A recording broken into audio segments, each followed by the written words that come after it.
ମା ଅନନ୍ତ ତାର କଥା ଅନନ୍ତ ତାର କଥା ଅନନ୍ତ।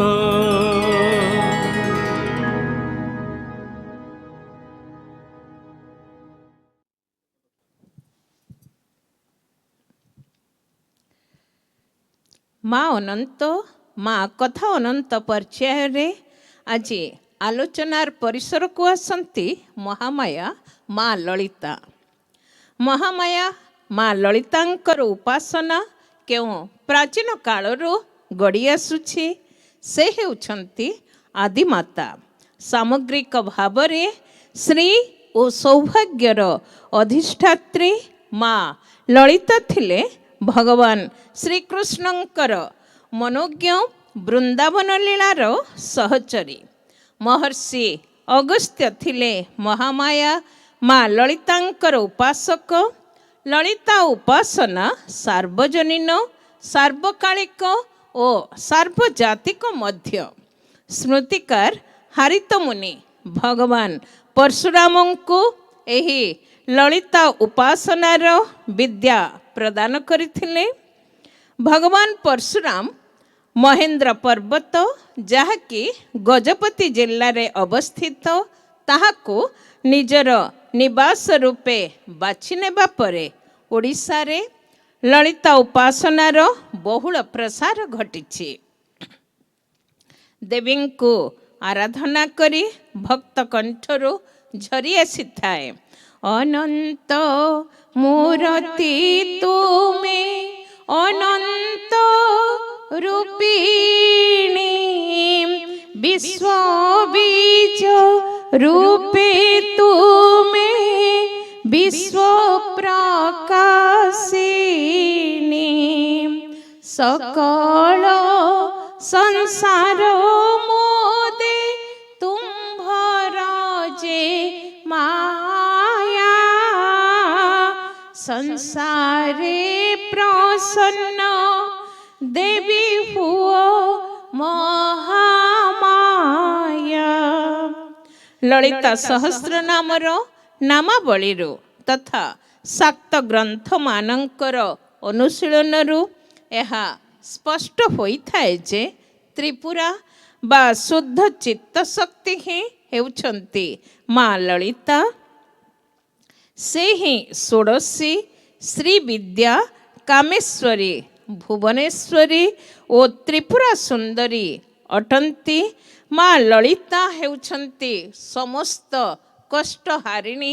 ଏ ଜୀବନରେ ଯାହା କିଛି ଦୁଃଖ କଷ୍ଟ ଆସିଥାଏ ସବୁ କିଛିକୁ ମା ଦୂର କରିଦେଇ ପାରନ୍ତି। ଦୁଃଖୀ ଜନ ମାନଙ୍କର ଆପଦ ଖଣ୍ଡିବ, ଯିଏ ଯାହା ମନାସିବ ତା ସିଦ୍ଧ କରିବ। ଏ ହେଉଛନ୍ତି ମହାମାୟା ମା ଲଳିତା। ଯେ ଯାହା କାମନା କରେ ମା ସବୁ କିଛି ପରିପୂର୍ଣ୍ଣ କରିଥାନ୍ତି। ମହର୍ଷି ଦୁର୍ବାସା ମହାମାୟା ମା ଲଳିତାଙ୍କୁ ବର୍ଣ୍ଣନା କରିଛନ୍ତି ଗଣନାଥଙ୍କର ପ୍ରିୟା ଭାବରେ। ମା ଲଳିତାଙ୍କୁ ତ୍ରିବିଧାତ୍ମକ କାର୍ଯ୍ୟ ଯଥା ସୃଷ୍ଟି, ସ୍ଥିତି ଓ ସଂହାରର କର୍ତ୍ରୀ ଭାବରେ ମହର୍ଷି ବହୁବାର ସମ୍ବୋଧନ କରିଛନ୍ତି। ସେଥିପାଇଁ ତାଙ୍କୁ ତ୍ରିପୁରା ବୋଲି ମଧ୍ୟ ଅନେକ ସ୍ଥାନରେ ମହର୍ଷି ସମ୍ବୋଧନ କରିଛନ୍ତି। ଷୋଡ଼ଶୀ, ପଞ୍ଚଦଶୀ ଶ୍ରୀବିଦ୍ୟା ଏହାଙ୍କର ଏହି ବିବିଧ ରୂପ ଅଟେ। ଭଗବତୀ ତ୍ରିପୁରା ମା ଲଳିତା ହିଁ ଅମ୍ବିକାଙ୍କର ଆଦ୍ୟାଶକ୍ତି। ତାଙ୍କୁ ନିବେଦିତ ସମସ୍ତ ସ୍ତୋତ୍ର ଶ୍ରୀବିଦ୍ୟାଙ୍କ ଗୂଢ଼ ରହସ୍ୟ ଓ ଜ୍ଞାନରେ ହିଁ ପରିପୂର୍ଣ୍ଣ ହୋଇ ରହିଥାଏ। ପ୍ରଭାତ କାଳରେ ମାଙ୍କୁ ସ୍ମରଣ ପୂର୍ବକ ତାଙ୍କର ସ୍ତୁତିଗାନ କରିଛନ୍ତି ଜଗଦ୍ଗୁରୁ ଶଙ୍କରାଚାର୍ଯ୍ୟ। प्रातः स्मरामि ललिता वदनारविन्दं बिम्बाधरं पृथुलमौक्तिक शोभिनासम् आकर्णदीर्घनयनं मणिकुण्डलाढ्यं मन्दस्मितं मृगमदुज्जल भालदेशं ଯାହାଙ୍କ ମୁଖରେ ପକ୍ୱ ବିମ୍ବ ପରି ଅଧର ବିଦ୍ୟମାନ ସ୍ଥୂଳ ମୁକ୍ତ ଫଳ ଯାହାଙ୍କର ନାସିକାର ପୁଟ ଦେଶରେ ବିରାଜମାନ ଯହିଁରେ ଆକର୍ଣ୍ଣ ଲମ୍ବିତ ନେତ୍ର ଶୋଭା ପାଉଛି ଯେ ମଣିମୟ କୁଣ୍ଡଳ ମୃଦୁହାସରେ ପରିପୂର୍ଣ୍ଣ ମୁଁ ସେହି ବଦନ କମଳକୁ ପ୍ରାତଃକାଳରେ ହିଁ ସ୍ମରଣ କରୁଛି। ମା ତ୍ରିପୁରା ମହାମାୟା ମା ଲଳିତାଙ୍କ ଉପାସନା ଉଭୟ ଭୋଗ ଓ ମୋକ୍ଷ ପ୍ରଦାୟକ। ମା ଲଳିତା ସଚ୍ଚିତ୍ ଓ ଆନନ୍ଦ ସ୍ୱରୂପା, ତେଣୁ ସେ ହିଁ ସବୁକିଛି ଦେବାକୁ ସମର୍ଥ ବା ସବୁକିଛି ଦେବାର ସାମର୍ଥ୍ୟ ତାଙ୍କଠାରେ ଉପଲବ୍ଧି କରିଥାଏ ଭକ୍ତ ସମାଜ। ଶୋକ ଦୁଃଖ ବିନାଶିନୀ ତୁମେ ମା ସର୍ବାଣୀ, ଜୟ ଜୟ ଶିବ ପ୍ରିୟା ତ୍ରିପୁରା ଧାରିଣୀ। ସମସ୍ତଙ୍କର ଉତ୍ପତ୍ତି ସ୍ଥିତି ଓ ସଂହାର ତାଙ୍କରି ମଧ୍ୟରେ ହିଁ ଉଦ୍ଭବ ହୋଇଥାଏ।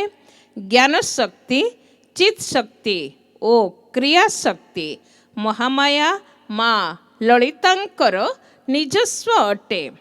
ପୁରୁଷ ନାରୀ ଭେଦରେ ସେ ହିଁ କାମେଶ୍ୱରୀ, ଭବାନୀ, ଲଳିତା, ପୁଣି ସେ ମଧ୍ୟ ବ୍ରହ୍ମଜ୍ଞାନ, ପରମ ପୁରୁଷ, ସଚ୍ଚିଦାନନ୍ଦ, ପରମ ବ୍ରହ୍ମ। ତେଣୁ ତାଙ୍କର ସତ୍ତାକୁ କଳନା କରାଯାଇ ନପାରେ। ସବୁ ଗୁଣ, ସବୁ ସତ୍ୱର, ସବୁ ତତ୍ୱର ଊର୍ଦ୍ଧ୍ୱରେ ମହାମାୟା ମା ଲଳିତା। ସୃଷ୍ଟି ସ୍ଥିତି ବିନାଶାନଂ ଶକ୍ତିଭୂତେ ସନାତନେ ଗୁଣାଶ୍ରୟେ ଗୁଣମୟେ ନାରାୟଣୀ ନମୋସ୍ତୁତେ। ବିଭିନ୍ନ ତନ୍ତ୍ର ଶାସ୍ତ୍ରରେ ଶ୍ରୀ ବିଦ୍ୟାଙ୍କୁ ତ୍ରିପୁରା ସୁନ୍ଦରୀ ବିଦ୍ୟା, ଲଳିତା ବିଦ୍ୟା ବା ଷୋଡ଼ଶୀ ବିଦ୍ୟା ଭାବରେ ବର୍ଣ୍ଣନା କରାଯାଇଛି। ଏହି ପରମା ମହାବିଦ୍ୟା ଯେଉଁ ଯନ୍ତ୍ର ଉପରେ ଆଧାରିତ ତାର ନାମ ହେଉଛି ଶ୍ରୀଯନ୍ତ୍ର। ଶ୍ରୀବିଦ୍ୟା ସମସ୍ତ ଜଗତର ଧାରିଣୀ ମାତୃରୂପା ପରାଶକ୍ତି ଭାବେ ପୂଜନ ବିଧିକୁ ହିଁ ସୂଚାଇଥାଏ। ମହାବିଦ୍ୟା ରୂପେ ତୁମେ ସୃଷ୍ଟି ପୁଷ୍ଟି କର, ନାରାୟଣୀ ତୁମ୍ଭର ଚରଣେ ନମସ୍କାର। ଲଳିତା ସହସ୍ର ନାମ ବ୍ରହ୍ମାଣ୍ଡ ପୁରାଣର ଅଂଶବିଶେଷ। ବ୍ରହ୍ମାଣ୍ଡ ପୁରାଣରେ ଏହା ଲଳିତା ଉପାଖ୍ୟାନ ଶୀର୍ଷକରେ ବର୍ଣ୍ଣିତା। ମା ଲଳିତା ହେଉଛନ୍ତି ସୌନ୍ଦର୍ଯ୍ୟ, ଆନନ୍ଦ, ପ୍ରାଚୁର୍ଯ୍ୟ ଓ ଅନୁଗ୍ରହର ମୂର୍ତ୍ତିମନ୍ତ ବିଗ୍ରହ, ଯେ ଭକ୍ତମାନଙ୍କର ସମସ୍ତ କାମନା ପୂର୍ଣ୍ଣ କରିବା ବିଷୟରେ ସଦା ସର୍ବଦା ଚେଷ୍ଟିତ ନିମନ୍ତେ, ଯେ କି ସେଇ ଭବ ସଂସାରରେ ଆମ ସମସ୍ତଙ୍କୁ ଆଶ୍ରୟ ଦେଉଛନ୍ତି ଏକ ବିରାଟ ସ୍ତମ୍ଭର ରୂପ ନେଇ। ବ୍ରହ୍ମାଦି ସମସ୍ତ ଦେବତା ଅହରହ ଯାହାଙ୍କର ପୂଜା ଅର୍ଚ୍ଚନା କରିଥାନ୍ତି, ଯେଉଁ ମା ପଦ୍ମ, ଅଙ୍କୁଶ, ଧ୍ୱଜ ଓ ସୁଦର୍ଶନ ଚକ୍ରରେ ବିଭୂଷିତା, ସେ ହିଁ ଏ ଜଗତର ପ୍ରଣମ୍ୟ। ପ୍ରାତଃନମାମି ଲଳିତା ଚରଣାରବିନ୍ଦଂ ଭକ୍ତିଷ୍ଠ ଦାନ ନିରତଂ ଭବ ସିନ୍ଧୁ ପୋତಂ પદ્માસનાદિ સુરનાયક પૂજનીયં પદ્માંકુશધ્વજ સુદર્શન લાંછનાઢ્યમ.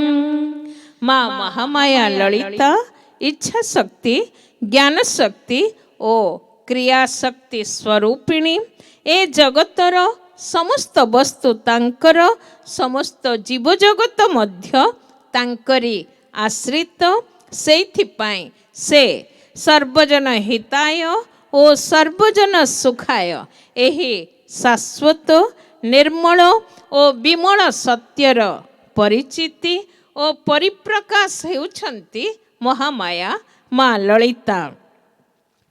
ସକଳ ବିଦ୍ୟାର ମୂଳ ତୁମେ ସର୍ବଶକ୍ତି, ନିରାକାର ରୂପ ତବ ସାକାର ମୂରତି.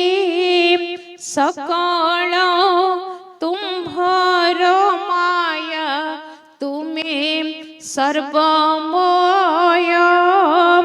ଭକ୍ତ ଗଣେ ତୁ ପ୍ରସନ୍ନ ହୋଇବୁ ନିଶ୍ଚୟ. ପୁରୀର ଶ୍ରୀକ୍ଷେତ୍ରସ୍ଥ ଶ୍ରୀମନ୍ଦିର ବିଗ୍ରହରାଜଙ୍କ ସାମୂହିକ ବିଭାବ ହିଁ ଜଗନ୍ମାତା ଶ୍ରୀବିଦ୍ୟା ପରାମ୍ବା ମା ଲଳିତା. ଏଥିରେ ତିଳେ ମାତ୍ର ସନ୍ଦେହ ନାହିଁ, କାରଣ ଜଗନ୍ନାଥ ଶବ୍ଦ ଲଳିତା ସହସ୍ର ନାମରେ ବାରମ୍ବାର ଉପଲବ୍ଧ ହୋଇଥାଏ. ମହାମାୟା ମା ଲଳିତା ବିବିଧ ରୂପରେ ରୂପାୟିତା. ସେ ହିଁ କାମେଶ୍ୱରୀ, ସେ ହିଁ କମଳା, ମାହେଶ୍ୱରୀ, ଶାକାମ୍ବରୀ, ଜଗଜ୍ଜନନୀ, ପରମେଶ୍ୱରୀ, ବାଗ୍ଦେବୀ ଓ ତ୍ରିପୁରେଶ୍ୱରୀ. ବେଦ ବେଦାନ୍ତ ଆଦି ସକଳ ଐଶ୍ୱର୍ଯ୍ୟରେ ପରିପୂର୍ଣ୍ଣା ମା ଜୀବଜଗତ ନିମନ୍ତେ ମାଙ୍କର ଅହେତୁକୀ କୃପା ଅର୍ଥାତ୍ ସଦା ସର୍ବଦା ସେ କରୁଣାମୟୀ. ତାରି କରୁଣାରେ ହିଁ ଏ ସଂସାର ହୁଏ ଆତଜାତ. ପ୍ରାତସ୍ତୁବେ ପରଶିବଂ ଲଳିତାଂ ଭବାନୀଂ ତ୍ରୟନ୍ତ ବେଦ୍ୟ ବିଭବଂ କରୁଣାନବଦ୍ୟଂ. ବିଶ୍ୱସ୍ତ ସୃଷ୍ଟି ବିଲୟ ସ୍ଥିତି ହେତୁ ଭୂତଂ ବିଶ୍ୱେଶ୍ୱରୀଂ ନିଗମବଂ ମନସାଦି ଦୂରଂ. ସେହି ମହାମାୟା ମା ଲଳିତାଙ୍କ ପାଦପଦ୍ମରେ ସମଗ୍ର ସଂସାରର ଶତକୋଟି ପ୍ରଣାମ. ଆଦି ଅନ୍ତ କାଳେ ମାଗୋ ତୁହି করু রক্ষা, অনাথ জনর মাগো তুহি পরাম সখা। ସେ ହିଁ ରକ୍ଷା କର୍ତ୍ରୀ ସାଜି ସମସ୍ତ ବିପତ୍ତି ସମସ୍ତ ଦୁର୍ଗତିରୁ ଏ ଜାତିକୁ ନିଶ୍ଚିତ ଭାବରେ ରକ୍ଷା କରିବେ। ଏ ଭରସା ଏ ବିଶ୍ୱାସ ଆମ ସମସ୍ତଙ୍କର ଅନ୍ତତଃ ଆସିବା ଉଚିତ। ତାଙ୍କରି ପାଦପଦ୍ମରେ ସମର୍ପିତ ପୂର୍ବକ ଏତିକି ପ୍ରାର୍ଥନା।